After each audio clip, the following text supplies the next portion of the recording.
Hi, this is my review of Misty Isles of the Eld. Misty Isles of the Eld is a mini sandbox campaign that serves as a sequel to the Slumbering Ursine Dunes, and it's compatible with Fever Dreaming Marlinko, so it's also a sequel of that city supplement. However, Misty Isles of the Eld also works as a standalone campaign. Now, let's talk about the quality of the PDF. The quality is pretty good. It only lacks bookmarks, but you have a table of contents, you have some pretty good looking old school black and white illustrations, you have awesome looking maps, everything is well organized and written, so the quality overall is good.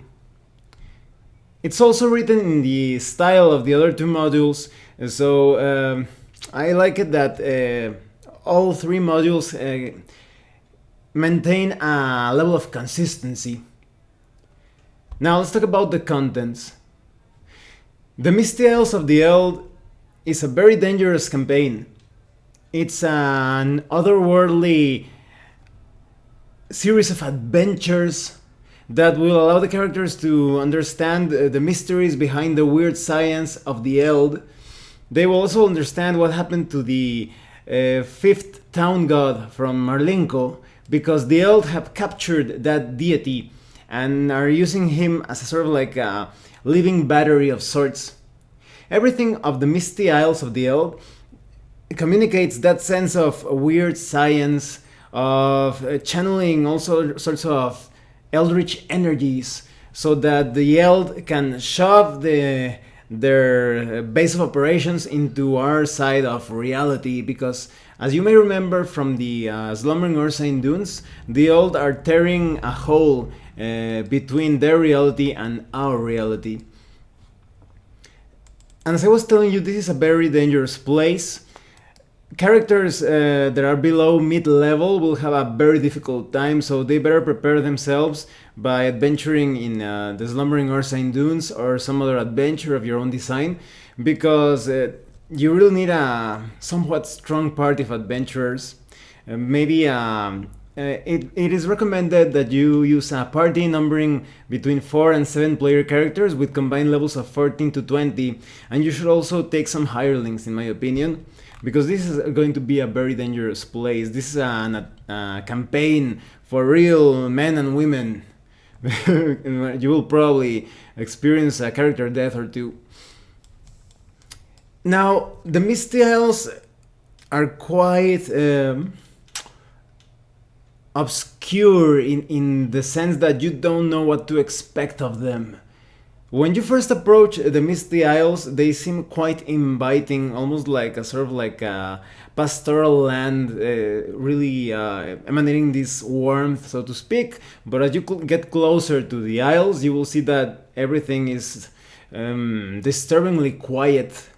There are dark clouds above, and the land seems somewhat barren, except for some very strange looking structures and these huge purple and green ribbed grubs. So they're like massive worms, so to speak, and they do not move, but their bodies are covered in parasites, and they even get fed at regular intervals, and they are strategically placed again with their the designs and plans of the Eld in mind, all that energy channeling, and they also serve as a way to deter the player characters from moving from one place to another, because like the Slumbering Ursine Dunes, this campaign is handled as a point crawl series of adventures, so it's going to be quite difficult to get from point A to point C without first going through point B.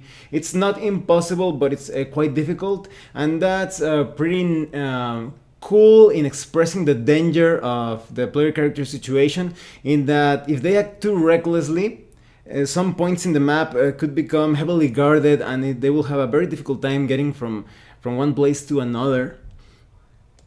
And the Isles themselves, they are covered in this chaotic energy, this mist. So if the player characters do not have a map or someone who knows the way into the Isles, they could get lost There are many ways in which reality bends around the Isles, and there could be some weird event as well. Maybe the player characters could turn into animals, or maybe a great serpent-shaped arms of fog wrap around the vessel, slowly breaking it apart. So there is a lot of danger just getting to the Isles.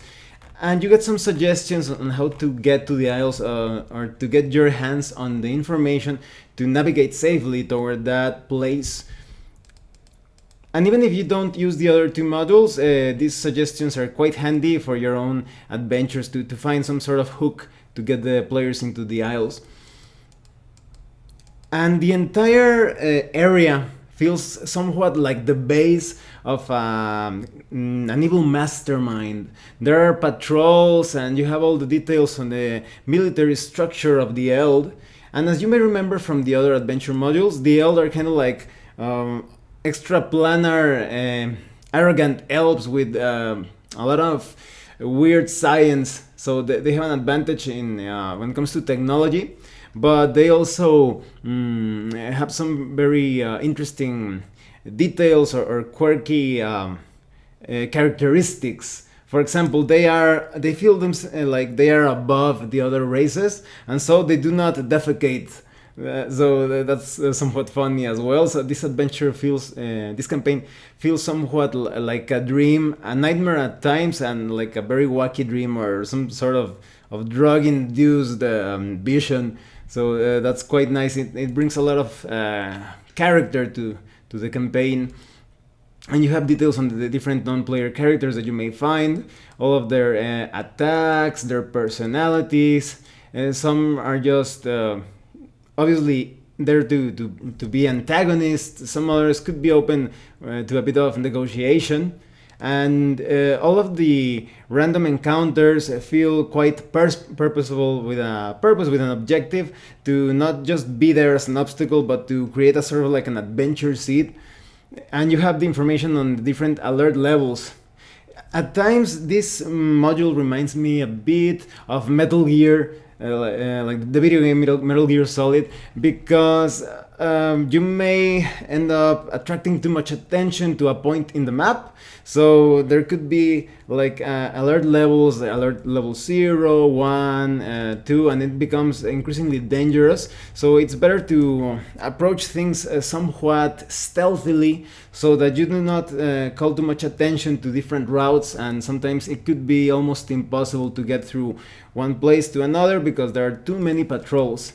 And all of these patrols are armed and dangerous with their weird science. They have some very destructive weapons, and of course the player characters could get their hands on those weird science artifacts. There are also some vehicles, and the entire thing really gets the player characters to think about the situation and the best tactical approach to use everything at their advantage, because if they just go head on or straightforward when facing this Eld, they will get killed.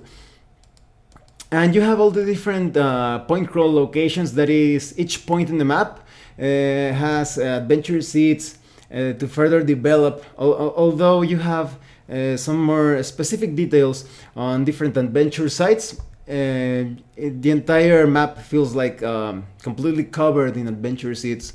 So we have some locations as the feeding sites of the grubs that I was telling you. Then you have the Black Sand Beach. You also have the Monument 5, which is one of the detailed adventure sites, which I will talk about in a few minutes. You have different information on boulders, cliffs, the Fairy Forest, and the Schadenfreude Arena. More details on bat complexes and the Pagoda City, another detailed adventure site. And so it's going to be quite difficult for you to run out of adventures and ideas when running this campaign. Now let's talk about some of the detailed adventure sites. First, you have Monument 5.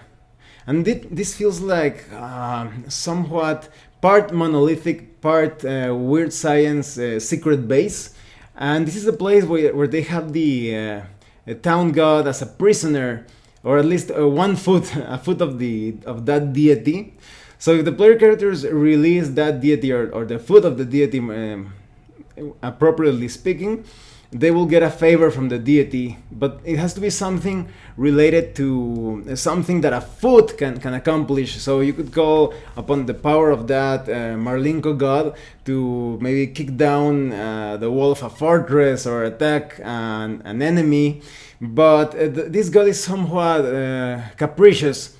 So it's only a 50% chance that he will listen to you, but it's a nice thing nonetheless. So it would be advisable to free this town god.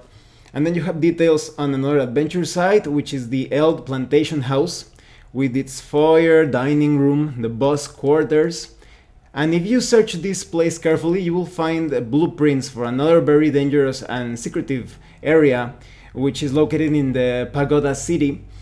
At first, this city feels like a ghost city, but then you will find Sub-Colonel Sog's command bunker. And this bunker is quite dangerous. You do have a lot of opportunities to take some very valuable things. You have like a huge treasure trove and opportunity to get your hands on that weird science as well. But the place is heavily guarded, so this should be a place that you go into after preparing. And then you have information on the Bat Complex. And the Bat Complex, it reminds me a bit of the Dying Earth. In the story where Turgeon is the main character, because these bats are used by the elves to perform all sorts of genetic manipulations, that they take living subjects and they do with them what they want. So you're going to find some very deformed creatures. There's also some problems with a parasitic demon. So in my opinion, this is probably the most dangerous of the adventure sites. It has several areas with an unexpected variety of enemies. So the player characters should be well prepared and be really careful, because they're going to find all sorts of dangerous things, traps, hazards, ice devils, and they're going to fight Batman. And if things start getting worse and worse, this will probably one of those adventure sites that gets a total party kill. And then you have information on the Anti-Chaos Index. You may remember from the other two modules, if you played them or if you watched my reviews of them, that there was a Chaos Index, and depending on the actions that the player characters performed or achieved, the atmosphere became more chaotic with all sorts of unexpected and crazy effects. But here the Anti-Chaos Index, it feels like it's restoring things to their natural state. So depending on the different characters that the party kills or different places that they conquer, there will be changes throughout the campaign setting. So for example, maybe temperatures will rise to 60 degrees and feel almost pleasant. Grass and small bushes will be seen taking hold in all outdoor points. Or maybe the grub ridges grow massive, miles long, steely cocoons. In 1d3 days, the cocoons crack open simultaneously in ear-shattering avalanches. Quarter-mile wide gossamer moths burst forth within a richly saturated, hyper-vivid profusion of day-glow oranges, yellows, and blood reds. And these are just some very light details of what could happen. The anti-chaos effects are more elaborate, and this is pretty cool because you will feel like the entire Misty Isles will change because of those effects. And you have a small bestiary with different monsters such as the Bone Grinder, a bat-born guard of eldish construction. A Bone Grinder appears to be a massive bloated face with tiny baby arms beneath the jowls. Or maybe you have the cerebral boreworm. Or some more details on the Eld, different types of Eld. You have the flesh blob, the energy construct. You have ghoul that were also seen in the slumbering Arsene Dunes. You have the Masokoshka or Meat Kitty. You have the Sentient Gate, Stygian Hound, Yugulat, Bat Giant. There's even a Great Bat Pumpkin, and that one reminds me a bit of a Charlie Brown episode. So you have a nice variety of enemies, and you have a new character class, the Psychonaut. Now, unlike other old school Renaissance psionic classes, this Psychonaut obtains his psionic powers from the mutation of all the weird energies and chaos that is going on in the campaign. The Psychonaut is sort of like a psychic mutant, and as you gain levels, you will have defective mutations. Some of them could be considered somewhat beneficial, at least half of them. So for example, you get webbed hands. This gives you a penalty to your charisma, but you swim better. And then you have you could be impossibly acne infested, so you get a penalty to charisma, but for some reason you get a bonus to your wisdom. But you could also get some other defects, more psychological in nature, because you could be a mumbler, or you could have a phobia, or you could develop a secondary brain, and each of those mutations has information that affects the theme and the gameplay of the campaign. And you have information on different powers with appropriate names. You have Psychic Bolt, Master Mindfuckery. I kid you not, that's the name of the power. A lot of powers for that psionic class. And you also have a lot of details on Eld artifacts with categories, how to use them. You have sample artifacts and weapons such as the anti-orgone grenade, the blastotube, the imploder rod, the razor disc gun, self-cranking crossbow. So you have a lot for you to choose and pick and put in different treasure troves if you wish to further develop the campaign. But you also have information to create your own artifacts with different random tables. So for example, with the make how that artifact was created, maybe it's made out of bone, or maybe it's made out of light concrete. Its form could be a tube or a disc or a hemisphere, and with different functions. Maybe it's just a fashion accessory, or maybe it's used for torture or for pleasure, or maybe you find it broken beyond repair, etc. And at the end of the document, you have all the different maps, and it's quite handy to have them all in one place. Now let's talk about what I think of the Misty Isles of the Eld. This is great.